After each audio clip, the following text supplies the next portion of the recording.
Goal, nation's leading institute.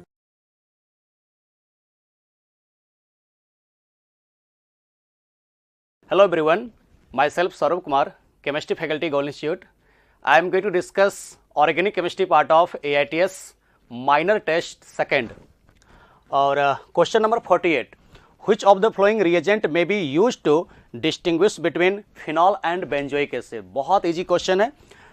आपको distinguish करने के लिए कह रहा है, एक दिया हुआ है फिनॉल और एक दिया हुआ है बेंजोइक एसिड.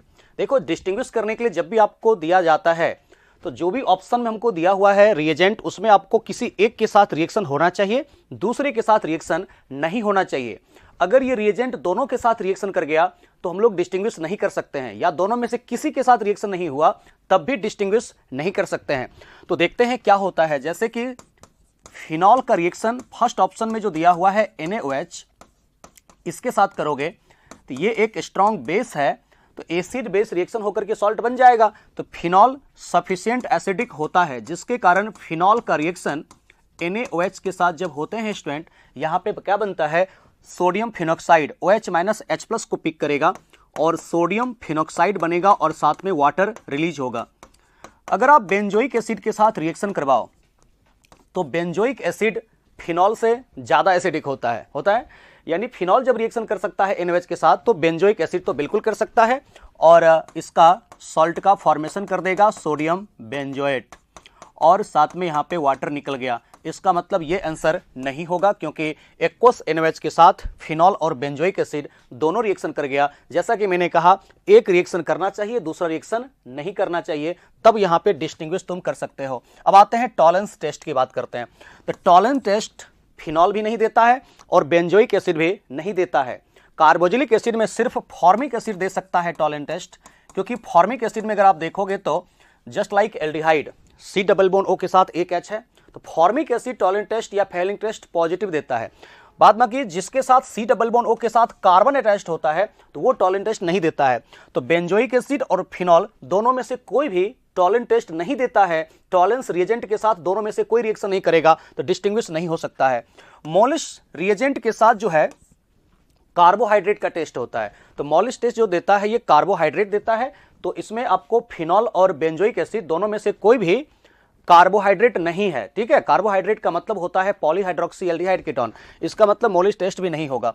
इसका आंसर हो जाएगा आपको न्यूट्रल FeCl3, क्योंकि न्यूट्रल FeCl3 के साथ फिनॉल का रिएक्शन होता है, वहां पे वॉयलेट कलर का कॉम्प्लेक्स बनता है स्टूडेंट. ठीक है, तो वॉयलेट कलर का कॉम्प्लेक्स यहां पे फॉर्मेशन कर देता है फिनॉल, जबकि बेंजोइक एसिड के साथ रिएक्शन नहीं होता है FeCl3 का. तो अगर कहीं पे हम लोगों को फिनॉल दिया हुआ है और फिनॉल का रिएक्शन FeCl3 के साथ देता है स्टूडेंट, तो एक कॉम्प्लेक्स कंपाउंड बनता है OC6H5 का होल 6 3- और H+ और HCl, इसको आप बाहर कर दो. ठीक है, ये जो कॉम्प्लेक्स कंपाउंड बनता है इसका कलर मेन इंपॉर्टेंट है,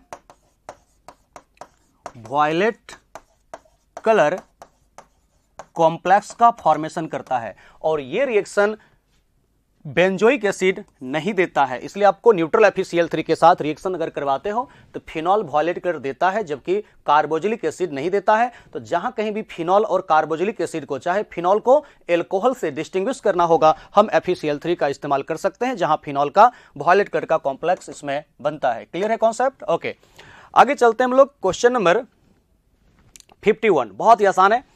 सबसे पहले हम लोगों को क्या किया है, साइक्लोपेंटानॉन दिया है, और इस साइक्लोपेंटानॉन का रिएक्शन हाइड्रोजन साइनाइड के साथ दिया है. तो कौन सा मैकेनिज्म होता है इसमें, न्यूक्लियोफिलिक एडिशन रिएक्शन होता है. तो जहां कहीं भी आपको पता होना चाहिए कि एल्डिहाइड देता है या कीटोन देता है, और एल्डिहाइड कीटोन का रिएक्शन HCN के साथ देता है, HCN के साथ चाहे आपको देता है ग्रिग्नार्ड रिएजेंट के साथ, चाहे देता है सोडियम बाइसल्फाइड यानी कि NaHSO3 के साथ. मैकेनिज्म होता है इसका न्यूक्लियोफिलिक एडिशन रिएक्शन, और न्यूक्लियोफिलिक एडिशन होगा तो शॉर्टकट अगर मैं चलूं यहां पर तो डायरेक्ट एक लाइन में बना सकता हूं. वैसे बेस कैटलिस्ट आपको दिया हुआ है, बेस यहां पे कैटलिस्ट HCN को पहले CN- में कन्वर्ट करता है, न्यूक्लियोफिलिसिटी को बढ़ाने का काम करता है बेस. लेकिन डायरेक्ट अगर हम लोग चलें तो न्यूक्लियोफिलिक एडिशन होगा तो CN- कार्बन के साथ ऐड होगा और O- के ऊपर H+ चला जाएगा. तो इस तरीके से हमको दिखेगा ये O माइनस H प्लस को पिक करके OH में कन्वर्ट हो जाएगा और Cn माइनस यहां पर ऐड हो जाएगा। ये जो होता है इसको हम लोग कहते हैं साइनोहाइड्रिन। ये जो फॉर्मेशन किया इसको हम लोग कहते हैं साइक्लोपेंटानॉन साइनोहाइड्रिन कहते हैं। इस साइनोहाइड्रिन का फर्दर हम लोगों को लिथियम एल्युमिनियम हाइड्राइड के साथ रिडक्शन करवाना है स्टूडेंट। तो क्या होगा, OH का तो कुछ नहीं होगा, जहां जो है वहीं पे रहेगा, सिर्फ साइनाइड का होगा रिडक्शन। और तुम लोगों को पढ़ाया हुआ है कि जब भी कभी साइनाइड का रिडक्शन होता है तो प्राइमरी एमीन का फॉर्मेशन होता है। ये C ट्रिपल बॉन्ड N का जब रिडक्शन होता है स्टूडेंट, ये CH2NH2 में कन्वर्ट हो जाता है। देखो तो कोई ऐसा ऑप्शन है क्या? फर्स्ट वाला तो होगा नहीं क्योंकि सिर्फ OH दिया है, डबल बॉन्ड कर दिया है, गलत है। सेकेंड वाला भी गलत है, थर्ड वाला बिल्कुल गलत है। एक ही ऑप्शन ऐसा मैच कर रहा है जहां पे ऐसा दिया हुआ है, एक OH है और ये CH2NH2 को ऐसे हम लोग लिख सकते हैं, यहां पर CH2 और NH2 है। ऑप्शन यहां पर हो जाएगा 4। देखो तो क्लियर है कॉन्सेप्ट। HCN के साथ पहले हम लोग साइक्लोपेंटानोन का यानी कि कीटोन का रिएक्शन करवाते हैं, न्यूक्लियोफिलिक एडिशन रिएक्शन होगा। न्यूक्लियोफिलिक एडिशन रिएक्शन होने के बाद एक ही कार्बन के ऊपर OH और साइनाइड को कहते हैं साइनोहाइड्रिन, साइक्लोपेंटानोन साइनोहाइड्रिन। उसका जब रिडक्शन होते हैं तो CN रिडक्शन होता है, दोनों पाई बॉन्ड ब्रेक होते हैं और 2H कार्बन से 2H नाइट्रोजन से ऐड होकर के CH2NH2 में कन्वर्ट हो जाता है। क्लियर? तो 51 का आंसर आपको 4 हो जाएगा। 51 नंबर क्वेश्चन के बाद आते हैं नेक्स्ट क्वेश्चन हम लोगों का 54।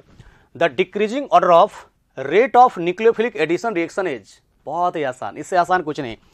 आप लोगों को इससे भी पहले जो टेस्ट हुआ था उसमें आप लोगों को आ चुका है क्वेश्चन इस टाइप का कि rate of nucleophilic addition reaction, rate of nucleophilic addition reaction inversely proportional होते हैं स्टूडेंट एस्टेरिक हिंड्रेंस।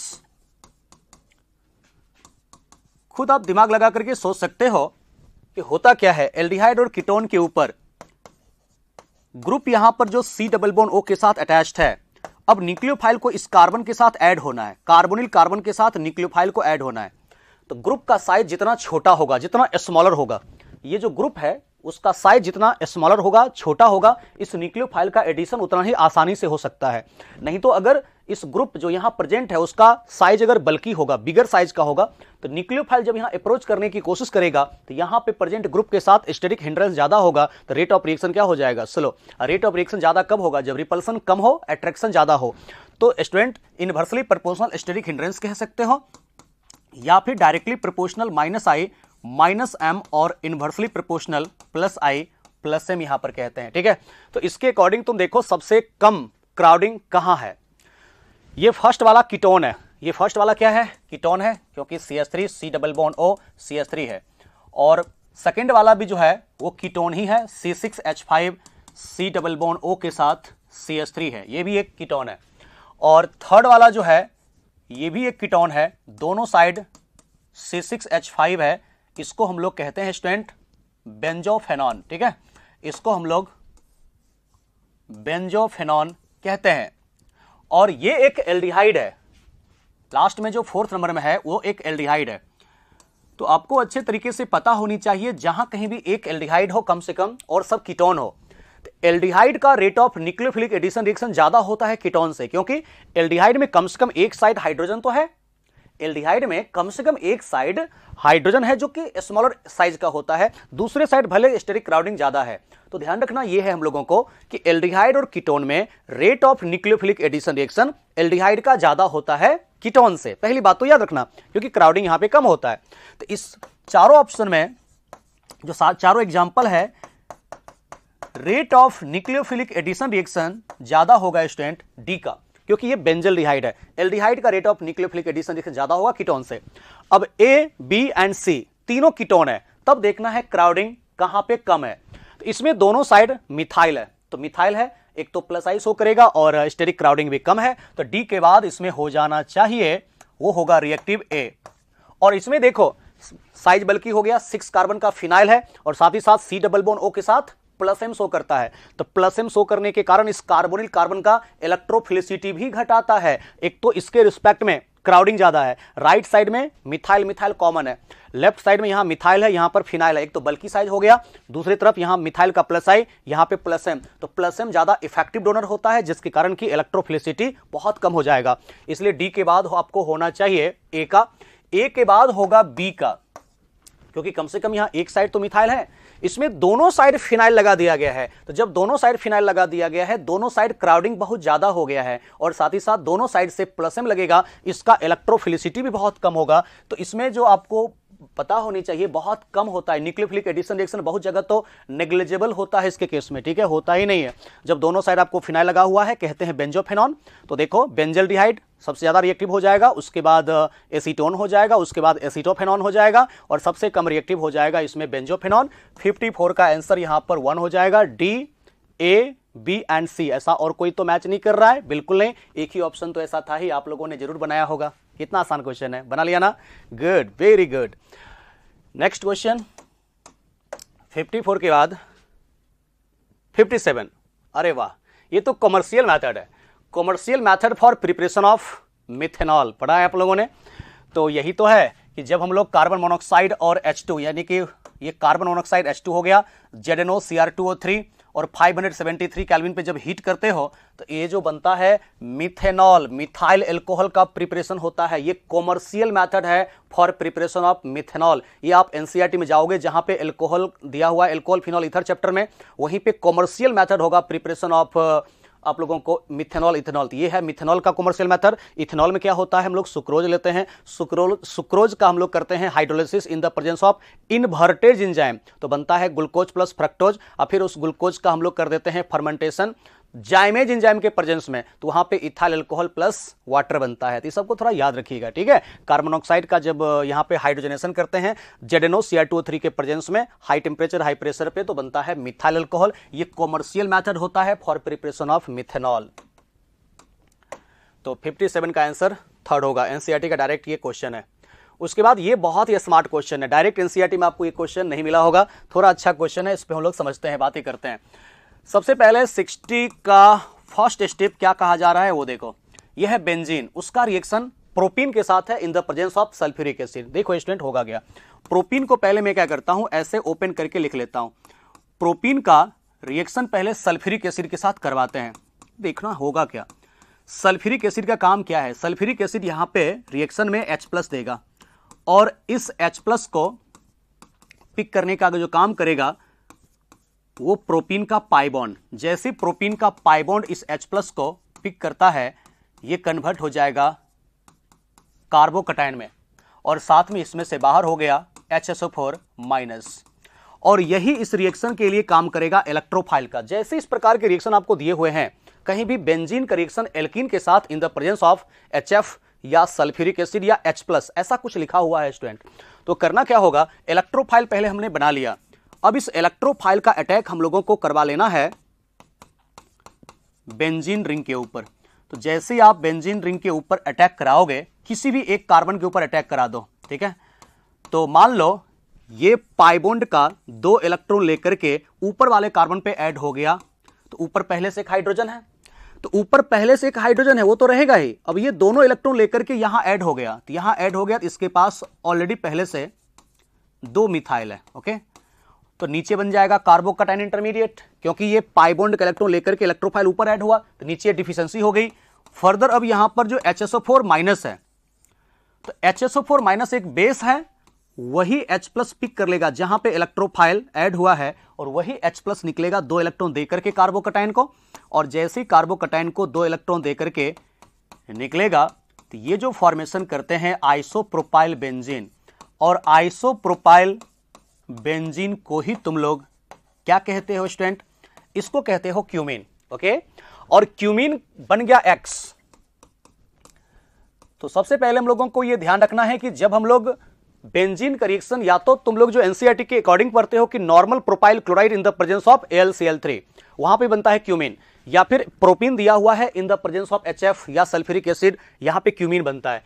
क्यूमीन का O2 के साथ रिएक्शन करवाना है स्टूडेंट, तो फिर काम तो आसान हो गया। इसमें O2 का जब रिएक्शन हम लोग कराएंगे इसमें, तो क्या होगा, जो तुमको C और H है ना, C और H के बीच में बॉन्ड है उसको ब्रेक करना है, और C और H के बीच में बॉन्ड को ब्रेक करने के बाद बीच में O2 को लाना है। तो बीच में O2 को लाओगे, इसको कहा जाता है स्टूडेंट क्यूमीन हाइड्रोपेरोक्साइड, ठीक है। नेम इसको आपको मालूम होनी चाहिए, इसको हम लोग कहते हैं cumene hydroperoxide. Cumene hydro peroxide कहते हो। ओके, ऐसा स्ट्रक्चर याद रखना। और जब हम लोग क्यूमीन हाइड्रो पेरोक्साइड को ना स्टूडेंट हाइड्रोलिसिस करते हैं, H2O के साथ रिएक्शन करवाते हैं इन the presence of acidic medium. Okay, तो हाइड्रोलिसिस जब करेंगे तो इसमें एक तो बन जाएगा फिनॉल, ये फिनॉल बनाने का मेथड होता है, ठीक है। और उसी फिनॉल को हम लोग जो कहते हैं वो कहते हैं कार्बोलिक एसिड। कार्बोलिक एसिड हो गया फिनॉल, तो कार्बोलिक एसिड कहते हैं फिनॉल को। एक तो फॉर्मेशन कर दिया फिनॉल, और तुम लोग जाना एनसीईआरटी में ये आपको दिया हुआ है, प्रिपरेशन ऑफ फिनॉल में दिया हुआ है। तो कार्बोलिक एसिड यानी कि फिनॉल बन गया एक, और साथ में क्या बनता है, साथ में यहां पर बनता है एक और, उसको हम लोग कहते हैं एसीटोन। तो इसका आंसर यहां पे आपको सेकेंड आ जाएगा। कार्बोलिक एसिड यानी कि फिनॉल के साथ साथ यहां पे फॉर्मेशन जो करता है वो एसीटोन का फॉर्मेशन करता है, ठीक है ना। तो पहले प्रोपीन का हम लोग सल्फ्यूरिक एसिड के साथ रिएक्शन करवाएंगे, आइसोप्रोपाइल कार्बोकैटायन का फॉर्मेशन करेंगे, वही मोर स्टेबल कार्बोकैटायन इलेक्ट्रोफाइल का काम करेगा, और बेंजीन के ऊपर किसी भी कार्बन पे ऐड होकर के पहले फॉर्मेशन कर देता है आइसोप्रोपाइल बेंजीन यानी कि क्यूमीन। क्यूमीन का O2 के साथ रिएक्शन होता है, क्यूमीन हाइड्रोपेरोक्साइड बनता है, और जब क्यूमीन हाइड्रोपेरोक्साइड का हम लोग हाइड्रोलिसिस करते हैं एसिडिक मीडियम में, तो फिनॉल के साथ साथ यहां पर एसीटोन बनता है। इट मींस 60 नंबर का आंसर यहां पे आपको एसीटोन हो जाएगा, सेकेंड हो जाएगा। सिनामल्डिहाइड तो गया काम से, साइनिक एसिड वगैरह कुछ नहीं, इपॉक्साइड वगैरह तो कुछ होगा नहीं। क्लियर है कॉन्सेप्ट? ओके, ऐसे ही होता है, ठीक है ना।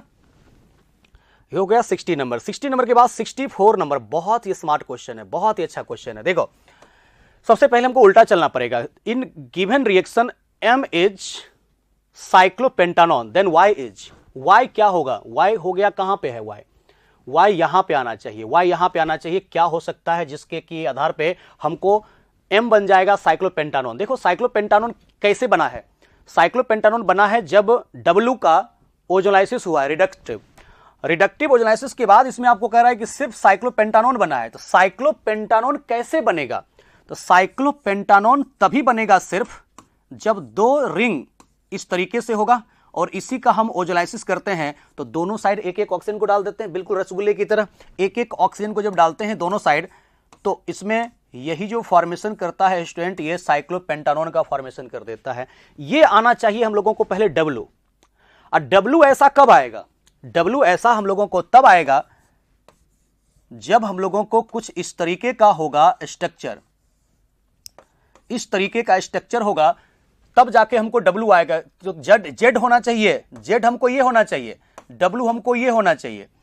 तो Z हम लोगों को ये होगा, तो इसको सल्फ्यूरिक एसिड के साथ हम लोग हीट करेंगे तो डिहाइड्रेशन होगा, और डिहाइड्रेशन होगा तो यहां से OH माइनस निकलेगा, और यहां से क्या निकलेगा, H प्लस। अब ये कब आएगा Z, ये Z कब आएगा, जब यहां पर Y के जगह पे तुमको साइक्लोपेंटानॉन होगा, क्योंकि दोनों रिंग हमको चाहिए 5 मेंबर रिंग, और 5 मेंबर ये भी है, लेकिन यहां मिथाइल नहीं होना चाहिए, क्योंकि हमको कह रहा है सिर्फ साइक्लोपेंटानॉन बनना चाहिए। तो साइक्लोपेंटानॉन बनना चाहिए तो यहां पर कार्बन कार्बन डबल बॉन्ड के दोनों साइड 5 मेंबर ही रिंग होना चाहिए, और उस 5 मेंबर रिंग के ऊपर कोई प्रकार का कोई सब्स्टिट्यूएंट नहीं होना चाहिए। और यहां भी ये तो दिया हुआ, ये तो होगा ही नहीं, ये तो होगा ही नहीं, 6 मेंबर है। तो देखते हैं, आपको सॉल्व करके सिखाते हैं। ये तो आपको पता चल चुका है कि जब साइक्लोपेंटानॉन की बात कर रहा है, मतलब कार्बन कार्बन डबल बॉन्ड बीच में रहेगा, दोनों साइड होना चाहिए 5 मेंबर रिंग। ये तो क्लियर हो गया कि ऑप्शन 1 ही हो जाएगा आंसर। लेकिन कैसे होगा, चलते हैं सीक्वेंस से। सबसे पहले क्या किया है स्टूडेंट, हमको दिया है साइक्लोपेंटेन, और इस साइक्लोपेंटेन का हम लोगों को Br2 के साथ रिएक्शन कह रहा है इन the presence of HNU।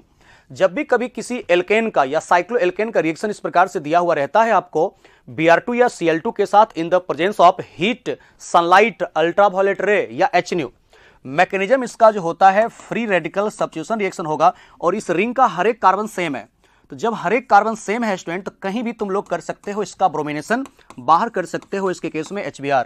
Are you getting my point? Clear है कॉन्सेप्ट? पहले FRS रिएक्शन करके सभी कार्बन आइडेंटिकल हैं, कहीं भी कर दो ब्रोमिनेशन, ब्रोमोसाइक्लोपेंटेन का फॉर्मेशन कर दो। फर्दर इसका क्या करना है, मैग्नीशियम मेटल के साथ रिएक्शन करवा देना है। तो मैग्नीशियम मेटल के साथ रिएक्शन करवाते हो इन the presence of dry ether, तो यहां पर बनता है ग्रिग्नार्ड रिएजेंट। कैसे बनेगा, तो कार्बन और ब्रोमीन के बीच में जो बॉन्ड है, उस कार्बन ब्रोमीन के बीच के बॉन्ड को ब्रेक करो और बीच में डाल दो मैग्नीशियम, तो ये फॉर्मेशन कर देगा साइक्लोपेंटाइल मैग्नीशियम ब्रोमाइड। यानी कि ये जो हम लोगों को सबसे पहले मिला वो मिल गया एक्स मिल गया। पहले हम लोगों ने ब्रोमिनेशन कर दिया, फर्दर मैग्नीशियम के साथ बना दिया ग्रिग्नार्ड रिएजेंट, फर्दर आप सोचो खुद, इसका रिएक्शन अगर हम लोग करा देते हैं स्टूडेंट साइक्लोपेंटानोन के साथ, तो न्यूक्लियोफिलिक एडिशन रिएक्शन होगा इसमें। अब न्यूक्लियोफिलिक एडिशन रिएक्शन होता है जब हम लोग एल्डिहाइड कीटोन का रिएक्शन करवाते हैं ग्रिग्नार्ड रिएजेंट के साथ, यही C- यहां ऐड होगा और ये ओपन हो जाएगा। जैसे ऐसा होगा तो कैसा दिखेगा वो देखो, ये दिखेगा कुछ इस प्रकार से, जो कि इस रिंग के ऊपर जाकर के ऐड होगा, इस रिंग के ऊपर। तो इस रिंग के ऊपर जब ऐड होगा जाकर के, तो इसको मैं थोड़ा ऐसे करके लिखता हूं, ऐसा कर देता हूं, और ये हो गया O- के ऊपर चला जाएगा इसका Mg+Br। अच्छे से देखना स्टूडेंट, तुम लोग बढ़िया से देखना। अब जब Mg+O- के साथ चला गया और यहां जो C- है वही C- यहां जाकर के ऐड होगा, तो इसको मैं ऐसे दिखा सकता हूं क्या? देखो तो, कोई प्रॉब्लम है क्या? बिल्कुल भी प्रॉब्लम आपको नहीं होनी चाहिए। तो ऐसे इसको जाकर के इस 5 मेंबर रिंग को यहां पर ऐड कर दो स्टूडेंट, ठीक है? ऐसा हो गया। फर्दर इसका क्या करना पड़ेगा? हाइड्रोलिसिस भी करना पड़ेगा। तो फर्दर अगर हाइड्रोलिसिस करोगे, वाई हम लोगों ने जो लिया है साइक्लोपेंटानोन लिया है, वाई जो तुमको पूछ रहा है, और इसका फिर करना है हाइड्रोलिसिस H3O+ के साथ रिएक्शन। तो H3O+ एसिडिफिकेशन करोगे, तो एसिडिफिकेशन करोगे तो H+ यहां आएगा, और जैसे H+ यहां आएगा स्टूडेंट, तो क्या होगा वो देखो, ये हो जाएगा OH, और ये OH जब हुआ तो इसके साथ जो रिंग है वो रिंग अपनी जगह पे रह जाएगा, बाद बाकी जो निकलना होगा वो सब निकलेगा। ये बन गया इसके केस में सबसे पहले हम लोगों को Z, ये Z हो गया, और फर्दर इसको कॉन्सेंट्रेटेड सल्फ्यूरिक एसिड के साथ हीट करना है। तो कॉन्सेंट्रेटेड सल्फ्यूरिक एसिड के साथ होगा डिहाइड्रेशन, तो इसके केस में यहां से निकाल दो OH- और बगल वाले कार्बन से निकाल दो एक H+। इसको थोड़ा मैं सीधा करके लिख देता हूं, ऐसे इसको मैं लिख देता हूं, और फिर कार्बन कार्बन डबल बॉन्ड हो गया और ऐसा, और बाहर कर देता हूं इसमें क्या? वाटर। तो ये जो हम लोगों को बना वो कौन बना? W बन गया। और W का जब तुम करते हो ओजोनोलाइसिस, ओजोलाइसिस कहने का मतलब O3 के साथ reaction in the presence of zinc and water.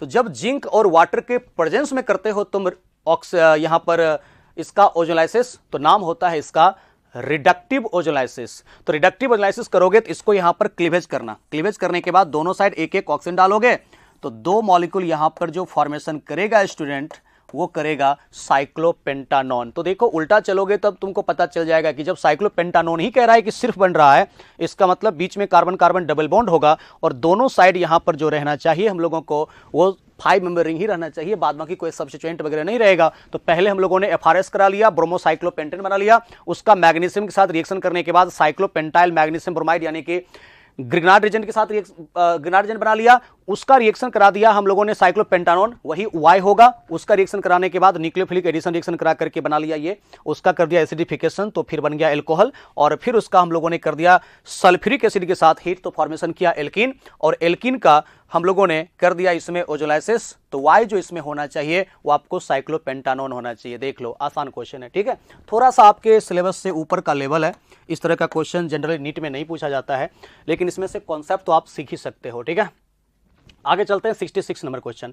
N alkyl bromide X produces a single alkene, एक ही एल्कीन बन सकता है when it react with sodium ethoxide in ethyl alcohol. देखो जहां कहीं भी कोई एल्काइल हैलाइड हो, एल्काइल हैलाइड चाहे प्राइमरी हो, सेकेंडरी हो, टर्सरी हो, किसी भी प्रकार का एल्काइल हैलाइड हो, 1 डिग्री 2 डिग्री एंड 3 डिग्री, उसका रिएक्शन जब भी आप कराते हो स्ट्रॉन्ग बेस इन एल्कोहलिक मीडियम, तो देखो स्टूडेंट, स्ट्रॉन्ग बेस इन एल्कोहलिक मीडियम रिएक्शन का जो पाथवे होता है वो E2 होता है, ठीक है? E2 पाथवे से यहां पे रिएक्शन हम लोगों का होता है। तो जब आपको सबसे पहले कहा जा रहा है कि एल्काइल हैलाइड है, एल्काइल ब्रोमाइड है, और इसका reaction sodium ethoxide in the presence of ethyl alcohol है, यानी कि स्ट्रॉन्ग बेस एल्कोहलिक मीडियम है, E2 पाथवे होगा, और कह रहा है कि एक ही एल्कीन बनना चाहिए, मतलब जहां से हेलोजन निकलता है उसके जस्ट बगल में वाला जो कार्बन होगा उसमें एक ही टाइप्स का होना चाहिए हाइड्रोजन। और कह रहा है कि जो Y बन रहा है, जो Y यहां पर बन रहा है एल्कीन, उसका अगर हम लोग करते हैं हाइड्रोजनेशन तो 2 मिथाइल ब्यूटेन बनता है Z। तो 2 मिथाइल ब्यूटेन किससे बनेगा? तो 2 मिथाइल ब्यूटेन कहने का मतलब ये होता है 2 मिथाइल ब्यूटेन, ये होता है, ये बनना चाहिए आफ्टर द हाइड्रोजनेशन, यानी कि आइसोपेंटेन बनना चाहिए। सबसे पहले हम लोगों को देखना है कौन ऐसा है इसमें एल्काइल हैलाइड जो सिर्फ एक दे सकता है यहां पर आपको product alkene, sodium ethoxide in the presence of ethyl alcohol. देखो स्टूडेंट, सबसे पहला ऑप्शन 1 ब्रोमो 2,2 डाइमिथाइल प्रोपेन। तो फर्स्ट ऑप्शन में कह रहा है कि 1 ब्रोमो 2,2 डाइमिथाइल प्रोपेन, ऐसा हो गया। और तुम खुद सोच करके देखो कि अगर हम इसका रिएक्शन करवाते हैं sodium ethoxide in the presence of ethyl alcohol, reaction का पाथवे स्टूडेंट E2 होगा। क्या इसमें E2 पॉसिबल है? जहां से ब्रोमीन निकल रहा है, E2 का मतलब होता है जहां से लिविंग ग्रुप निकलेगा उसके जस्ट बगल वाले कार्बन से साइमल्टेनियसली H+ निकलना चाहिए। इसके केस में तो जहां से ब्रोमीन निकलेगा उसके बगल में H है ही नहीं, तो 1 ब्रोमो 2,2 डाइमिथाइल प्रोपेन में आपको एल्कीन बनेगा ही नहीं, एक भी नहीं बनेगा। आते हैं सेकंड ऑप्शन में। सेकंड ऑप्शन में क्या कह रहा है? 1 ब्रोमो ब्यूटेन। तो 1 ब्रोमो ब्यूटेन कहने का मतलब मेरा ये हो गया 1 ब्रोमो ब्यूटेन। और जब तुम इसका रिएक्शन करवाते हो सोडियम इथॉक्साइड के साथ, इसको मैं ओपन करके ऐसे भी लिख सकता हूं, in the presence of ethyl alcohol. तो sodium ethoxide in the presence of ethyl alcohol, reaction का पाथवे यहां पर होता है E2। यहां पे एल्कीन एक ही बनेगा, एल्कीन एक ही बनेगा क्योंकि जहां से ब्रोमीन निकलेगा उसके जस्ट बगल वाले कार्बन से H+ साइमल्टेनियसली निकलेगा। और वो जब निकलेगा तो इसके केस में फॉर्मेशन जो करेंगे प्रोडक्ट स्टूडेंट, वो करेगा 1 ब्यूटेन। जबकि तुमको क्या कह रहा है? जो एल्कीन यहां पे बनता है उसका जब हम लोगों को करना है हाइड्रोजनेशन तो बनना चाहिए 2 मिथाइल ब्यूटेन। तो हमको यहां पर ये तो ठीक है कि 1 ब्रोमो ब्यूटेन का जब हम लोगों ने sodium ethoxide in the presence of ethyl alcohol reaction करवाया तो E2 पाथवे होता है और एक ही एल्कीन बना, वो तो ठीक है यहां तक। लेकिन क्या आगे का प्रोसेस जो कह रहा है वो सही है क्या? नहीं है, क्योंकि इसमें आपको आफ्टर द हाइड्रोजनेशन जो फॉर्मेशन करेगा वो सिर्फ हम लोगों को ब्यूटेन करेगा। तो ये नॉर्मल ब्यूटेन का फॉर्मेशन कर देगा, जबकि हमको कहता है कि after the hydrogenation of that alkene बनना चाहिए 2 मिथाइल ब्यूटेन, ऐसा बनना चाहिए। इसका मतलब ऑप्शन नंबर 1 भी गलत है और ऑप्शन नंबर 2 भी गलत है। ये यहां पर हो ही नहीं सकता है क्योंकि इसके केस में सेकंड ऑप्शन में एक एल्कीन तो बना, लेकिन एल्कीन का जब होता है हाइड्रोजनेशन तो ब्यूटेन का फॉर्मेशन कर देता है, लेकिन ये भी गलत है। अब आते हैं थर्ड ऑप्शन। देखो स्टूडेंट, थर्ड ऑप्शन में क्या कह रहा है? 1 ब्रोमो 2 मिथाइल, चलते हैं देखते हैं। 1 ब्रोमो 2 मिथाइल और ब्यूटेन है, यही हो गया। देखो ध्यान से, तो 1 2, तो 1 ब्रोमो 2 मिथाइल ब्यूटेन। और जब इसका तुम लोगों ने sodium ethoxide in the presence of ethyl alcohol heat करते हो, रिएक्शन का पाथवे E2 होता है। E2 का मतलब जहां से Br- निकलेगा उसके जस्ट बगल वाले कार्बन से H+ साइमल्टेनियसली निकलेगा। इसका मतलब होता है CH3 CH2 और फिर C के साथ एक CH3 रहेगा और डबल बॉन्ड के साथ CH2 रहेगा। एक ही एल्कीन बन सकता है क्योंकि इस ब्रोमीन के रिस्पेक्ट में दूसरा कोई टाइप्स ऑफ हाइड्रोजन है ही नहीं। और अगर हम लोग इसका करते हैं स्टूडेंट हाइड्रोजनेशन, सोचो खुद तुम लोग, तो अगर तुम इसका हाइड्रोजनेशन करते हो तो CH3 CH2 एक H ऐड होगा इस कार्बन के साथ, यहां ऑलरेडी पहले से एक मिथाइल है और एक H CH2 के साथ ऐड होगा तो हो जाएगा CH3। तो देख सकते हो 1 2 3 4 2 मिथाइल ब्यूटेन का फॉर्मेशन किया कि नहीं? तो 2 मिथाइल ब्यूटेन इसमें से आ रहा है। मुझे लगता है इसका आंसर यहां पे थर्ड ही हो जाएगा क्योंकि 1 ब्रोमो 2 मिथाइल ब्यूटेन का जब sodium ethoxide in the presence of ethanol reaction करवाया E2 पाथवे के द्वारा, सिर्फ कह रहा है कि एक ही एल्कीन बनना चाहिए जो कि बन रहा है, और उसका जब करते हैं हाइड्रोजनेशन तो आपको 2 मिथाइल ब्यूटेन का भी फॉर्मेशन कर देता है। आते हैं कि फोर्थ ऑप्शन क्यों नहीं हो सकता है, देखते हैं। 2 ब्रोमो 2 मिथाइल ब्यूटेन, तो 2 ब्रोमो 2 मिथाइल ब्यूटेन कहने का मतलब ये हो गया 2 ब्रोमो 2 मिथाइल ब्यूटेन। और ये तो हो ही नहीं सकता है क्योंकि sodium ethoxide in the presence of ethyl alcohol E2 pathway होता है। तो E2 पाथवे में देखो क्या होता है, जहां से ब्रोमीन निकलता है उसके जस्ट बगल वाले कार्बन से H+ निकलता है। तो जहां से ब्रोमीन निकल रहा है इसके बगल में ये हाइड्रोजन सेकेंडरी अलग है और ये प्राइमरी अलग है। यहां पे बन जाएगा 2 डिफरेंट टाइप का, इसमें बन जाएगा आपको एल्कीन, जबकि कह रहा है कि प्रोड्यूसर सिंगल एल्कीन। तो सिंगल एल्कीन सिर्फ आपको थर्ड बना रहा है। तो ये फोर्थ वाला जो हो रहा है इसमें देखोगे तो सेट-जेप्स रूल के अकॉर्डिंग ये वाला एल्कीन मेजर हो जाएगा। स्टूडेंट क्या बोलते हो? ये वाला सेट-जेप्स रूल के अकॉर्डिंग मेजर हो जाएगा। और दूसरा एल्कीन एक और बन सकता है CH3 CH2 C&CH3 and double bond CH2। तो इसमें 2 डिफरेंट टाइप्स के हाइड्रोजन एटम आपको अवेलेबल हैं। तो जहां से ब्रोमीन निकलता है उसके जस्ट बगल वाले कार्बन, ये है सेकेंडरी, ये है प्राइमरी, तो 2 डिफरेंट टाइप का एल्कीन बन जाएगा। इसलिए आपको फोर्थ ऑप्शन भी नहीं होगा, जबकि क्वेश्चन में कह रहा है कि सिर्फ एक ही एल्कीन बनना चाहिए। पूरा कॉन्सेप्ट क्लियर है अच्छे तरीके से यहां तक क्वेश्चन में, क्योंकि साफ साफ लिखा हुआ है कि आपको produce single alkene when react with sodium ethoxide ethanol and alkene Y on hydrogenation produces 2 methyl butane. तो Z देन एल्काइल हैलाइड, ये कौन सा होगा? ऑप्शन नंबर 3 इसका हो जाएगा 1 ब्रोमो 2 मिथाइल ब्यूटेन, जिसका हम लोग रिएक्शन करवाएंगे E2 पाथवे से। एक ही एल्कीन बन सकता है क्योंकि एक ही टाइप्स का इसके रिस्पेक्ट में हाइड्रोजन है और दूसरा बन ही नहीं सकता है। और जब इसका हम लोग करेंगे हाइड्रोजनेशन तो यहां पर एक H ऐड होगा, यहां एक H ऐड होगा, तो 1 2 3 4 कार्बन का पेरेंट चेन 2 पे मिथाइल, 2 मिथाइल ब्यूटेन का फॉर्मेशन कर देगा। स्टूडेंट क्लियर हो गया? ओके 66 हो गया। नेक्स्ट चलते हैं 66 के बाद हम लोगों का है question number 69। The esterification of carboxylic acid with an alcohol is a nucleophilic acyl substitution. सही बात है, जहां कहीं भी आपको एस्टर दिया हुआ रहता है, एस्टरिफिकेशन कह रहा है ना, the esterification of carboxylic acid with alcohol. अच्छा, जैसे कि आपको कार्बोक्सिलिक एसिड दिया हुआ है स्टूडेंट, कार्बोक्सिलिक एसिड का रिएक्शन अगर आपको एल्कोहल के साथ कहीं पे कहता है, इसी को हम लोग कहते हैं एस्टरिफिकेशन। इसका मैकेनिज्म या तो हम लोग कहते हैं nucleophilic addition elimination. Nucleophilic addition elimination का ही दूसरा नाम होता है nucleophilic acyl substitution through the tetrahedral intermediate, ये भी उसी का नाम होता है। या तो तुम कहोगे न्यूक्लियोफिलिक एडिशन एलिमिनेशन या फिर कहोगे nucleophilic acyl substitution through the tetrahedral intermediate, जहां पे इस रिएक्शन में न्यूक्लियोफाइल का काम कौन करता है? एल्कोहल।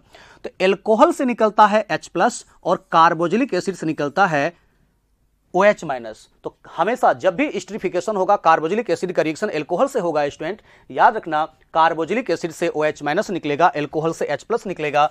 इट मींस यहां पर C डबल बॉन्ड O के साथ OR डैश और साथ में बाहर हो जाएगा H2O।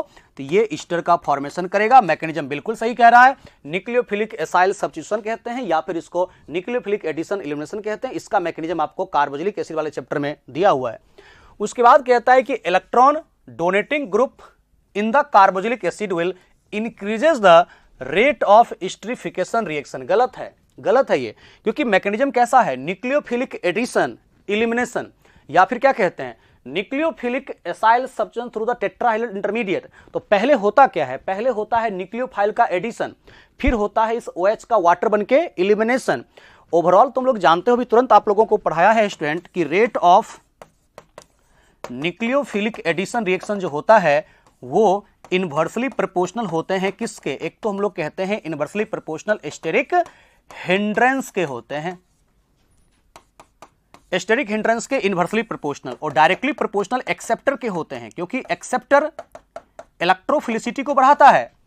तो जितना ज्यादा यहां एक्सेप्टर रहेगा, एक्सेप्टर रहने से यहां पर डिफिशियंसी बढ़ेगी, और डिफिशियंसी बढ़ेगी तो न्यूक्लियोफाइल का अट्रैक्शन फास्ट होता है, ठीक है। या फिर इस R का साइज या R' का साइज जितना छोटा होगा, क्राउडिंग कम होगा।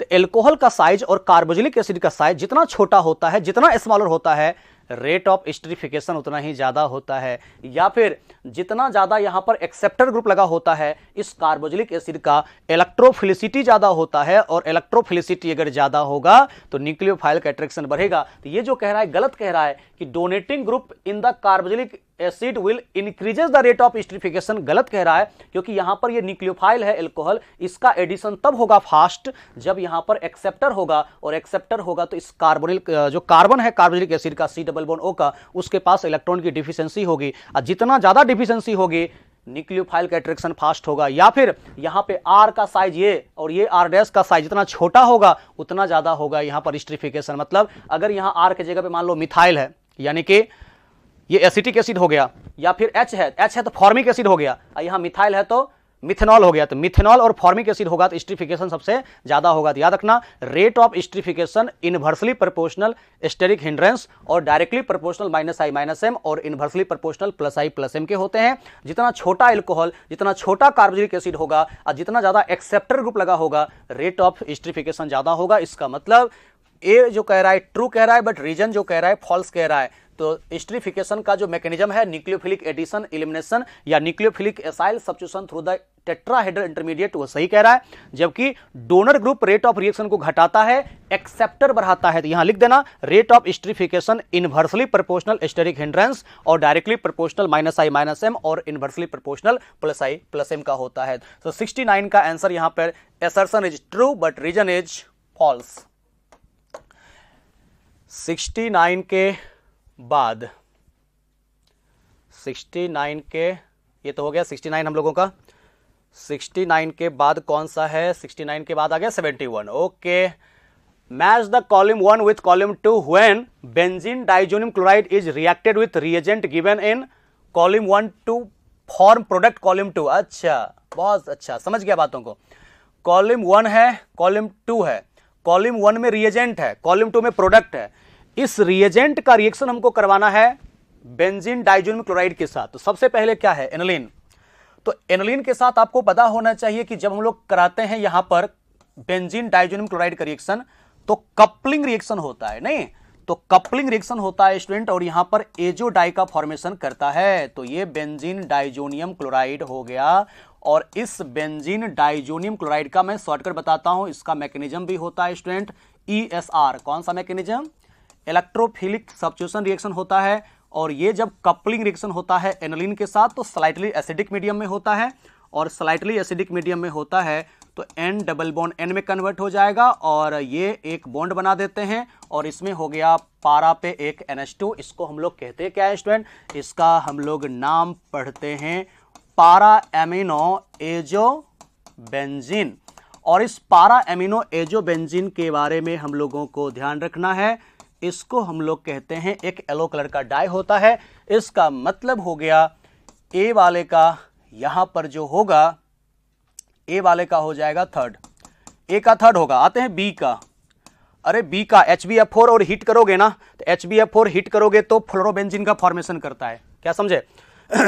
यहां पे तुमको फॉर्मेशन जो करेगा अब वो करेगा, सबसे पहले हम लोगों को करना क्या है, इस बेंजीन डाइजोनियम क्लोराइड का रिएक्शन HbF4 के साथ करते हैं फ्लोरोबोरिक एसिड के साथ। तो फ्लोरोबोरिक एसिड के साथ करोगे, बाहर कर दो HCl, और इसको बाहर करने के बाद जो फॉर्मेशन करते हैं स्टूडेंट वो बेंजीन डाइजोनियम फ्लोरोबोरेट। और इस बेंजीन डाइजोनियम फ्लोरोबोरेट को हीट करो, तो हीट करोगे ना तो BF4 माइनस का जो F माइनस है वही न्यूक्लियोफाइल यहां रिप्लेस करेगा N2 को, बाहर करेगा BF3, यानी कि फॉर्मेशन कर देता है फ्लोरोबेंजीन। बी का हो जाएगा सेकेंड। उसके बाद कॉपर मेटल HCl है। क्या बात करते हैं सर, यहां तो बहुत आसान हो गया।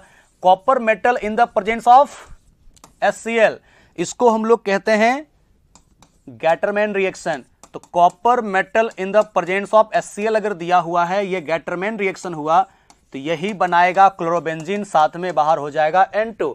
तो copper metal HCl chlorobenzene, it means C का आंसर यहां पे आपको 4 हो जाएगा। और बचा इथाइल अल्कोहल। पता है आपको? क्या नहीं मालूम है? इथाइल अल्कोहल यहां पे एक रिड्यूसिंग एजेंट का काम करता है। तो अगर तुमको कहीं पे स्टूडेंट इस तरीके से इथाइल अल्कोहल दिया हुआ है, चाहे H3PO2 दे देता है, इसके प्रेजेंस में हम लोग इसका रिडक्शन करते हैं बेंजीन डाइजोनियम सॉल्ट का, और जब इसका रिडक्शन होता है तो बेंजीन का फॉर्मेशन हम लोग कर सकते हैं। ठीक है, तो ये बेंजीन का फॉर्मेशन कर देगा। देखो ऐसा कोई ऑप्शन में है क्या?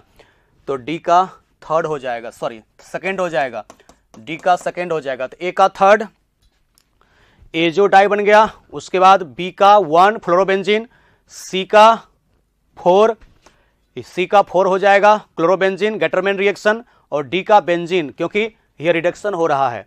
तो ऐसा कोई ऑप्शन अगर हम लोग मैच करा करके देखें, देखो तो ऐसा कोई मैच कर पा रहा है क्या? ए का थर्ड, अरे एक ही ऑप्शन तो ऐसा है ही रे बाबा, एक ही ऑप्शन तो ऐसा मैच कर रहा है जहां की ए का थर्ड हमको दिख रहा है, उसके बाद बी का 1 दिख रहा है, और सी का 4 दिख रहा है, और डी का 2 दिख रहा है। अरे बाबा, अरे बाबा, इतना आसान क्वेश्चन हो गया। ऑप्शन मैच करा देंगे खटाक से। ए का थर्ड, बी का 1 अच्छे से देख लेना, गलत तो नहीं लिख रहा हूं, सी का 4 गैटरमैन, और डी का 2 बेंजीन। एक ही ऑप्शन है जहां पे कि डी का 2 है। कितना आसान कर दिया ना। ऑप्शन कुछ ऐसा करना चाहिए जिसमें कि थोड़ा कंफ्यूजन हो। तो इसका 4 आंसर हो जाएगा। अब आते हैं नेक्स्ट क्वेश्चन की तरफ। नेक्स्ट क्वेश्चन है हम लोगों का 74, the increasing order of KB values of the following compound as. अरे बेसिक स्ट्रेंथ पूछा जा रहा है और नहीं तो क्या। तो अगर तुमको बेसिक स्ट्रेंथ पूछा जा रहा है तो डायरेक्टली प्रोपोर्शनल होता है केबी का, पी केबी नहीं कह रहा है। इनवर्सली प्रोपोर्शनल होता है स्टूडेंट पी केबी का। जैसे तुम लोग एसिडिक स्ट्रेंथ निकालते हो कि एसिडिक स्ट्रेंथ डायरेक्टली प्रोपोर्शनल के ए और इनवर्सली प्रोपोर्शनल पी के, उसी प्रकार से ये भी हो जाएगा। तो अब तुम देखो इसमें OCH3 है तो OCH3 का पारा पे कौन सा इफेक्ट लगता है स्टूडेंट, प्लस एम लगता है। यहां तो कुछ नहीं है। मेटा पे साइनाइड का कौन सा इफेक्ट लगता है, माइनस आई लगता है। मेटा पे माइनस एम मत लेना, मेटा पे माइनस आई। मेटा पे OH का भी कौन सा इफेक्ट, माइनस आई। अब माइनस आई का मैग्नीट्यूड ज्यादा किसका होता है, तो CN का, साइनाइड का ज्यादा होता है माइनस आई का मैग्नीट्यूड कंपेयर टू OH। ऐसा हम लोग निकाल देते हैं। यानी कि अगर तुम तो देखो बेसिक स्ट्रेंथ का ऑर्डर इंक्रीजिंग ऑर्डर में कह रहा है ना, इंक्रीजिंग ऑर्डर में, तो बेसिक स्ट्रेंथ सबसे कम होगा यहां पे C का, क्योंकि माइनस आई ज्यादा है। और माइनस आई का बेसिक स्ट्रेंथ जो होते हैं डायरेक्टली प्रोपोर्शनल प्लस आई प्लस एम और इनवर्सली प्रोपोर्शनल माइनस आई माइनस एम के होते हैं। तो जब यहां माइनस आई ज्यादा लग रहा है तो सबसे कम होगा बेसिक, उसके बाद यहां पर कौन होगा, डी होगा, उसके बाद कौन होगा, बी होगा, और सबसे ज्यादा बेसिक स्ट्रेंथ यहां पर ए का होगा, क्योंकि प्लस एम बढ़ाता है सबसे ज्यादा बेसिक स्ट्रेंथ को। और जिसका बेसिक स्ट्रेंथ ज्यादा है स्टूडेंट यानी कि केबी का वैल्यू भी ज्यादा होगा, और जिसका बेसिक स्ट्रेंथ कम है केबी का वैल्यू भी कम होगा। यानी सबसे कम केबी का वैल्यू सी का होगा, उसके बाद डी का होगा, उसके बाद बी का होगा, और सबसे ज्यादा केबी का वैल्यू ए का होगा। कोई ऐसा ऑप्शन मैच कर रहा है क्या? अरे एक ही ऑप्शन तो ऐसा मैच ही कर रहा है, वो है आपको फर्स्ट। 74 का 1 हो जाएगा। सी सबसे कम बेसिक स्ट्रेंथ तो केबी का वैल्यू कम, उसके बाद डी, उसके बाद बी, सबसे ज्यादा ए। क्या बात करते हैं, कितना आसान आप लोगों को ऑप्शन दिया जा रहा है। इंक्रीजिंग ऑर्डर में क्या रहा है, बेसिक स्ट्रेंथ यानी केबी का वैल्यू सबसे कम हो जाएगा उसी का केबी का वैल्यू जो सबसे कम बेसिक स्ट्रेंथ है। 74 का 1 हो जाएगा। क्लियर है। आगे चलता हूं नेक्स्ट क्वेश्चन की तरफ। और नेक्स्ट क्वेश्चन है, ये तो डायरेक्ट आपको दे दिया है 11th वाले पार्ट से दे दिया है ये, ठीक है। The potassium ferrocyanide solution gives a Prussian blue colour. तो प्रेशियन ब्लू तब बनता है जब तुमने देखा होगा सोडियम फेरोसाइनाइड का जब हम लोग करते हैं रिएक्शन Fe3+ से, नहीं तो पहले जो सोडियम फ्यूजन एक्सट्रैक्ट होता है NaCN, उसका रिएक्शन हो जाता है FeSO4 के साथ, यानी कि Fe2+ के साथ होता है, तो बन जाता है वहां पर आप लोगों को FeCN का होल 6 और FeCN का होल 6 4-, और उसका जब रिएक्शन हम लोग करा देते हैं फर्दर Fe3+ के साथ। Fe3+ कहां से आता है, तो Fe2+ ऑक्सीडाइज कर देता है सल्फ्यूरिक एसिड के प्रेजेंस में और फॉर्मेशन कर देता है Fe3+, और वही Fe3+ लेना है और नहीं तो क्या। तो जब तुम सोडियम या पोटेशियम जो भी यहां पे दे रहा है फेरोसाइनाइड लो, अब फेरोसाइनाइड का रिएक्शन करा दो FeCl3 के साथ, यानी हमको लेना है Fe3+, तो Fe3+ के साथ रिएक्शन कराओगे तब तुमको प्रेशियन ब्लू कलर का यहां पे फॉर्मेशन होता है। तो पहले तुमने देखा होगा कि Cn- का रिएक्शन हम लोगों ने Fe2+ के साथ कराया, तो Fe2+ के साथ बनता है FeCN का होल 6 4-, ठीक है। तो हेक्सासाइनाइडोफेरेट सेकेंड वो बनता है, उसका रिएक्शन Fe3+ के साथ होता है, तब जाकर के तुमको Fe4 होता है, FeCN का होल 6 ओवरऑल होल 3 होता है, नहीं जहां आयरन जो बाहर वाला होता है उसका ऑक्सीडेशन स्टेट होता है +3, अंदर वाले का +2 होता है। तो Fe3+ यहां पर हो जाएगा, यानी FeCl3 के साथ यहां पे रिएक्शन होता है। 75 का हो जाएगा 4 हो जाएगा।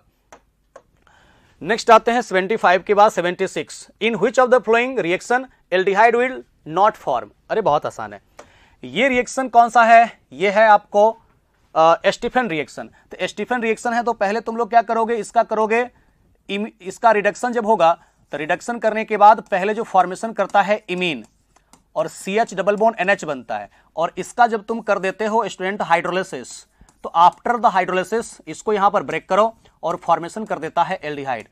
तो स्टीफन रिएक्शन में एल्डिहाइड बनता है, बिल्कुल सही है। आप एल्डिहाइड कीटोन का जहां प्रिपरेशन दिया हुआ है स्टीफन रिएक्शन देखना, यह है इटार्ड रिएक्शन।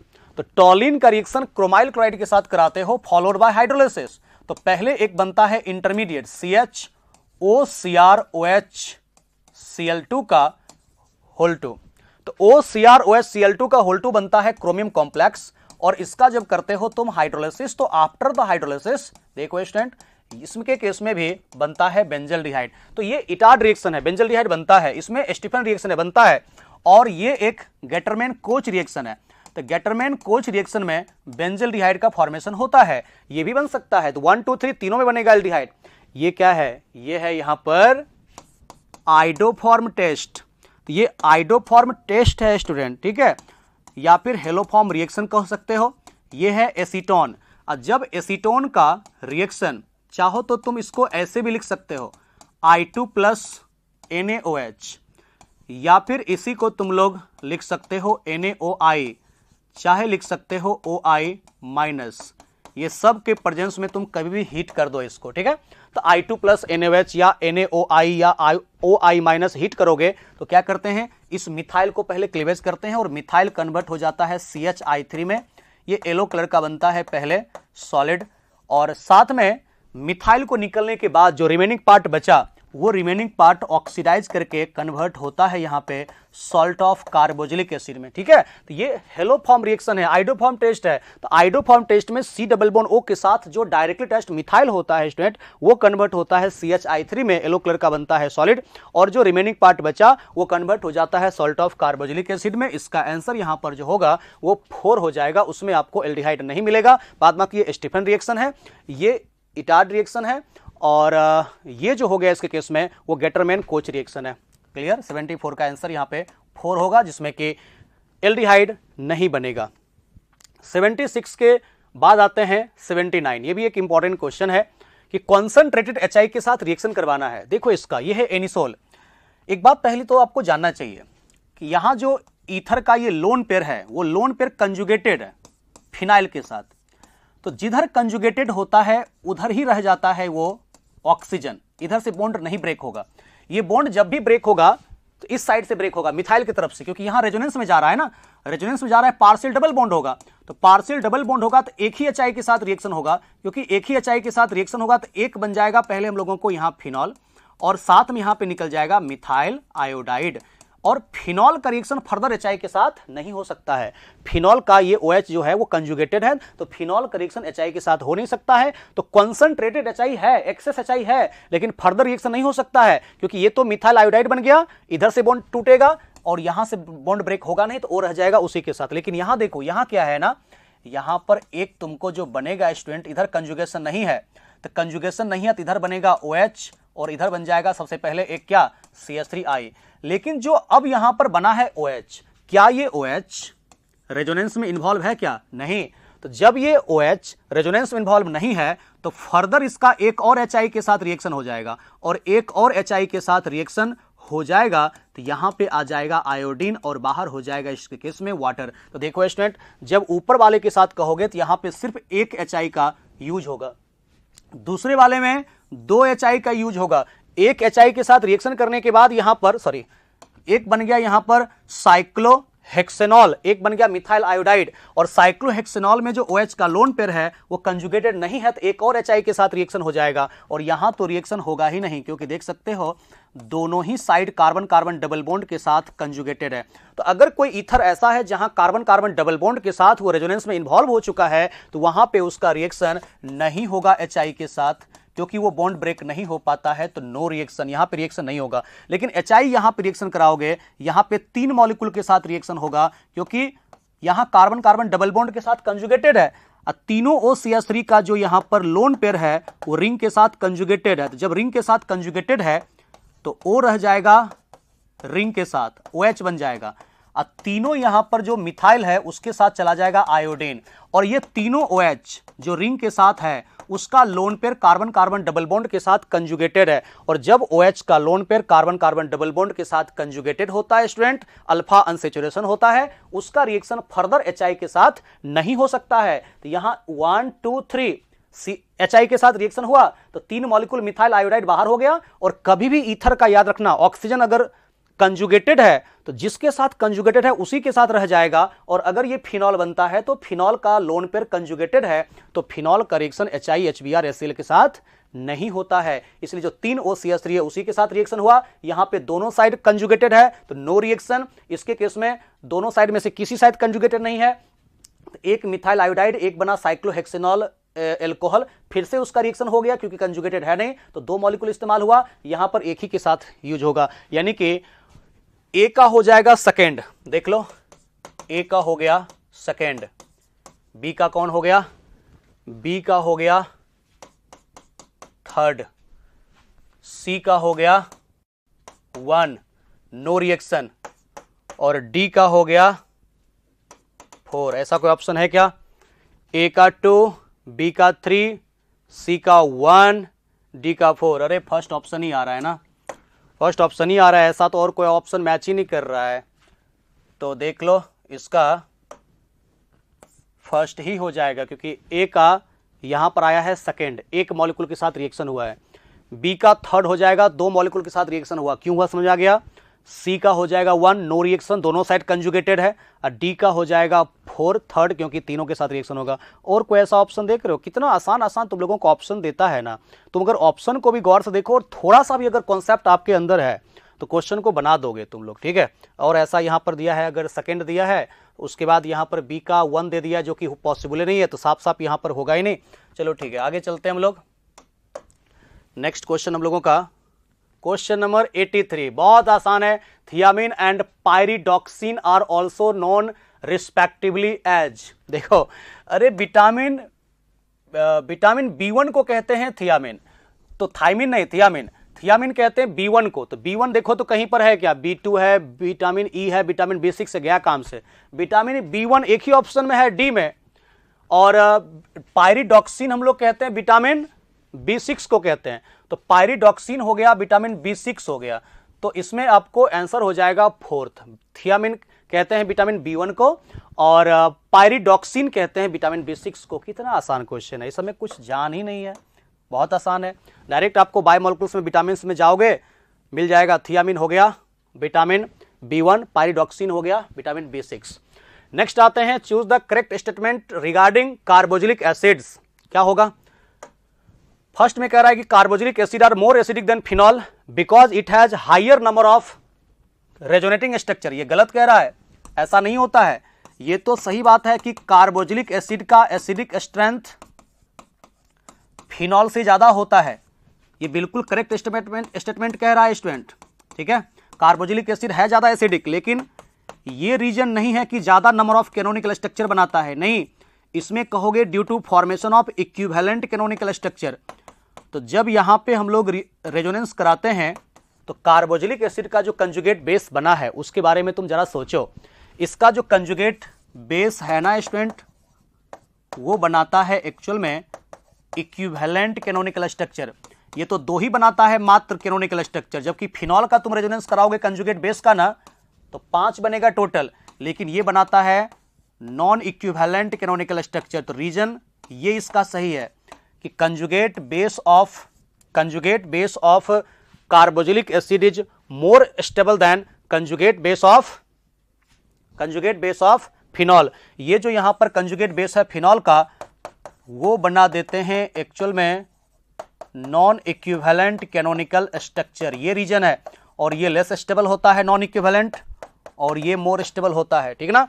तो carboxylic acid is more acidic than phenol because conjugate base of carboxylic acid is more stable than conjugate base of phenol because conjugate base of carboxylic acid form equivalent canonical structure while conjugate base of phenol form non equivalent canonical structure। तो ये जो कह रहा है कि first line ये सही है कि कार्बनिक acid are more acidic than phenol, ये सही है। आगे गलत कह रहा है कि because it has higher number of resonating structure, ये गलत कह रहा है, ठीक है ना। इसका रीजन होगा because conjugate base of carboxylic acid form equivalent canonical structure which is more stable while conjugate base of phenol form non equivalent canonical structure which is less stable, ये करेक्ट रीजन होगा। उसके बाद कह रहा है कि carboxylic acids have higher boiling point than alcohol and carbonyl compound. Carbonyl compound कहने का मतलब एल्डिहाइड कीटोन, ये सही स्टेटमेंट कह रहा है due to strong intermolecular hydrogen bonding, ये बिल्कुल सही है। थर्ड में कह रहा है कि carboxylic acid on reaction with NaOH evolve CO2, गलत है। NaOH के साथ रिएक्शन करने के बाद CO2 लिबरेट नहीं होता है, वहां पे वाटर लिबरेट होता है। CO2 जो लिबरेट होता है वो तब होता है जब हम लोग रिएक्शन करवा देते हैं NaHCO3 के साथ, NaHCO3 या Na2CO3 के साथ करवाते हैं तो तो अगर हम लोगों को कार्बोक्सिलिक एसिड दिया हुआ रहता है और इसका रिएक्शन NaOH के साथ कराते हैं तो RC डबल बॉन्ड OONA और वाटर निकलता है स्टूडेंट, तो ये जो कह रहा है कि CO2 लिबरेट होता है, गलत कह रहा है। Alkali salt of carboxylic acid on Kolbe's electrolysis give double number of carbon atom present in hydrocarbon from carbon atom of carboxylic acid, ये गलत कह रहा है, ये भी गलत है। क्योंकि होता क्या है ना, जब कॉल्वेज इलेक्ट्रोलाइसिस करते हो तो कॉल्वेज इलेक्ट्रोलाइसिस जब हम लोग करते हैं सोडियम या potassium salt of carboxylic acid, इसलिए अल्कली मेटल कहा है, अल्कली मीडियम कहा है। तो अल्कली सॉल्ट यानी कि आप लोग यहां पे ले लो सोडियम या potassium salt of carboxylic acid, तो जितने कार्बन का होता है उससे आपको कम कार्बन का बनेगा। देखो कैसे, जैसे यहां पे सोडियम एसीटेट है, उस सोडियम एसीटेट का जब कॉल्वेज इलेक्ट्रोलाइसिस हम लोग करते हैं तो C डबल बॉन्ड O के साथ जो अटैच्ड है ना, यहां पर C डबल बॉन्ड O के साथ जो अटैच्ड कार्बन है वहां पर बनता है रेडिकल। अब बाद में कि ये सब CO2 बन के बाहर हो जाता है, तो 2 मॉलिक्यूल यहां पर यूज होता है और 2 यहां पे बनेगा क्या, रेडिकल। यही जो यहां पे रेडिकल बनता है वही 2 रेडिकल आपस में कपलिंग करता है, तो ये कपलिंग करने के बाद इसमें इथेन का फॉर्मेशन करेगा स्टूडेंट, ठीक है। तो देखो ये 2 कार्बन का था कार्बोक्सिलिक एसिड, क्या यहां पे 4 कार्बन का एल्केन बना है क्या, तो यहां पर जो कह रहा है कि alkali salt of carboxylic acid on Kolbe's electrolysis gives double number of carbon atom present in hydrocarbon from carbon atom of carboxylic acid, double number of carbon atom present in hydrocarbon from carbon atom of carboxylic acid, मतलब carboxylic acid में जितना carbon है उससे double carbon का hydrocarbon carbon हो जाना चाहिए, ऐसा है क्या, नहीं। क्योंकि देखना कॉल्वेज इलेक्ट्रोलाइसिस जब भी करवाओगे तो CONA या COK जहां अटैच्ड है जिस कार्बन के साथ वहां बनता है रेडिकल, वही रेडिकल एल्काइल रेडिकल आपस में कपलिंग करके बनाता है एल्केन, और ये CO2 बन के बाहर हो जाता है, तो कार्बन घट गया ना, CO2 बन के बाहर होने के कारण यहां पे घट गया कार्बन, तो ये इसमें इनकरेक्ट कह रहा है। आपको सेकंड ऑप्शन जो हो जाएगा वो सिर्फ करेक्ट हो जाएगा, ठीक है। अपने क्लास नोट्स में आप इसका मैकेनिज्म भी देख सकते हो, इस सब का कोई बड़ी बात नहीं है। एक आते हैं 88, the reagent with which both acetaldehyde and acetophenone react easily are. देखो एसिटल्डिहाइड ये तो एल्डिहाइड है एक, और एसिटोफेनॉन क्या है, कीटोन है, तो एसिटोफेनॉन एक कीटोन है, तो टॉलेंस रिएजेंट के साथ ये रिएक्शन देगा लेकिन कीटोन रिएक्शन नहीं देगा, जबकि कह रहा है the reagent with which both acetaldehyde and acetophenone react easily are, दोनों रिएक्शन करना चाहिए। तो टॉलेंस टेस्ट जो होता है एल्डिहाइड देगा कीटोन नहीं देगा, तो ये ऑप्शन गलत हो गया। 2,4-DNP के साथ दोनों रिएक्शन करता है स्टूडेंट, तो 2,4-DNP मतलब 2,4-डाइनाइट्रोफिनाइल हाइड्रोजन के साथ दोनों रिएक्शन करता है, एल्डिहाइड कीटोन दोनों करता है। फेहलिंग टेस्ट एसिटल्डिहाइड देगा, कीटोन तो देगा नहीं, तो फेहलिंग टेस्ट भी जो होता है वो एल्डिहाइड देता है, कीटोन नहीं देता है। और सिर्फ टेस्ट भी जो होता है सिर्फ एल्डिहाइड देता है, कीटोन नहीं देता है। तो टॉलेंट टेस्ट, फेहलिंग टेस्ट और सिर्फ रिएजेंट के साथ टेस्ट एल्डिहाइड देगा, कीटोन नहीं देगा। लेकिन 2,4-DNP 2,4-डाइनाइट्रोफिनाइल हाइड्रोजन के साथ एल्डिहाइड कीटोन दोनों रिएक्शन करता है, बनाता है कोरोस्पोंडिंग हाइड्रोजन। ये रिएक्शन कंफर्म करता है कि वहां पे कार्बोनिल कंपाउंड ही है, ठीक है ना। इस रिएक्शन से हम लोग यहां पर करा सकते हैं, दोनों रिएक्शन कर सकता है 2,4-DNP के साथ। इसका आंसर यहां पे आपको सेकेंड हो जाएगा। क्लियर है कॉन्सेप्ट? इसके बाद तो मुझे नहीं लगता है कि क्वेश्चन है, आगे नहीं है क्वेश्चन। तो ये हो गया हमारा पूरा का पूरा आज के टेस्ट का सॉल्यूशन यहाँ पे हो गया, और क्वेश्चन का सॉल्यूशन हम लोगों ने कर लिया। ये सेकंड ऑप्शन हो जाएगा करेक्ट, 2,4-DNP के साथ एल्डिहाइड और कीटोन दोनों रिएक्शन करता है। कॉन्सेप्ट क्लियर है? इसी तरीके से आप लोगों को अच्छे तरीके से एक एक क्वेश्चन को डिस्कस करना चाहिए, और कहाँ पर ये क्वेश्चन दिया हुआ है एनसीईआरटी में थोड़ा उसके कॉन्सेप्ट को क्लियर करिए। और जितने भी आपको क्वेश्चन दिया हुआ रहता है चैप्टर में, जैसे इंटेक्स्ट क्वेश्चन या फिर एग्जाम्पल का, एक्सरसाइज का छोटा छोटा क्वेश्चन, आप लोग उसको जरूर प्रैक्टिस करिए। और टेस्ट का पेपर देने के बाद उसको घर आकर के आप लोग एक बार अच्छे से अपने क्लास नोट्स में और एनसीईआरटी में ढूंढने की कोशिश करेंगे। उसको कॉन्सेप्ट को क्लियर करके पढ़िएगा, आपको बहुत काम आएगा। Okay, thank you.